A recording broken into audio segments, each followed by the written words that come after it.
তো সোনালি আর রাজা এরকম ভাবে আমাকে ফোনে মানে হ্যালো বন্ধুরা, আপনারা সবাই কেমন আছেন? আশা করি সবাই অনেক ভালো আছেন। তো আমাকে চিনতে পেরেছেন অবশ্যই। আমার নাম তারা।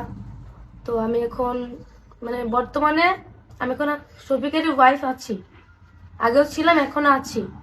তো আমিও জেলে গেছিলাম, শফিকও জেলে গেছিল একটা কারণ আমাদের বয়স হয়নি তার জন্য। দিয়ে আবার আমি ওকে ছাড়িয়ে নিয়ে আসলাম, আমার মুখের এজাহারে ওকে ছেড়েছিল। তারপর সব ঠিকঠাকই ছিল, যে বয়স হবে তারপরে আমাদের আবার অনুষ্ঠান হবে, বিয়ে হবে, তারপর আমরা যাওয়া আসা করবো। এখন শফিক আমাকে রেখে অন্য মেয়ে ওই নহা সোনালী মেয়েটাকে নিয়ে সম্পর্কে যায়, তারপরে ওইসব খারাপ কাজ করে।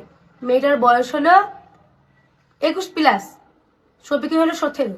তো তোমরা তো দেখেছো যে ভিডিওটা শফিক করেনি, করেছে ওই সোনালী নামের মেয়েটা।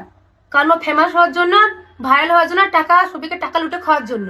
তো এখন টাকা পাচ্ছে, ইয়ে করছে, আর শফিককে ফাঁসিয়েছে। এটা 1 নম্বর কথা। আর মেয়েটা তোমরা হয়তো দেখেছো যে মেয়েটা অন্য কোনো ছেলের সঙ্গেও ওরকম একটা খারাপ ভিডিও পোস্ট হয়েছে।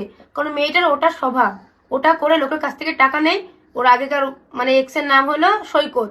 ওর কাছ থেকে ওসব করে ভিডিও নিয়ে ব্ল্যাকমেল করে অনেক কিছু, অনেক টাকা নিয়েছে। আবার একটা আইফোন আছে ওর হাতে, ওই আইফোনটা ওই ছেলেটার সঙ্গে কিনে নিয়েছে। তো ওই মেয়েটার এগুলো হলো স্বভাব। তো আমি এখন কিছু বলবো না, আমি যথেষ্ট চুপ হয়ে গেছি, আল্লাহর ওপর সব ছেড়ে দিলাম। তো সোনালি আর রাজা এরকম ভাবে আমাকে ফোনে ফোন করে আমাকে এরকম করে ধমকি দেয় যে তোর স্বামীকে আমি জেলে ভরে দেবো যদি আমাদের কথা না শুনিস, যদি শফিককে ফোন করে বন্ধ না করিস।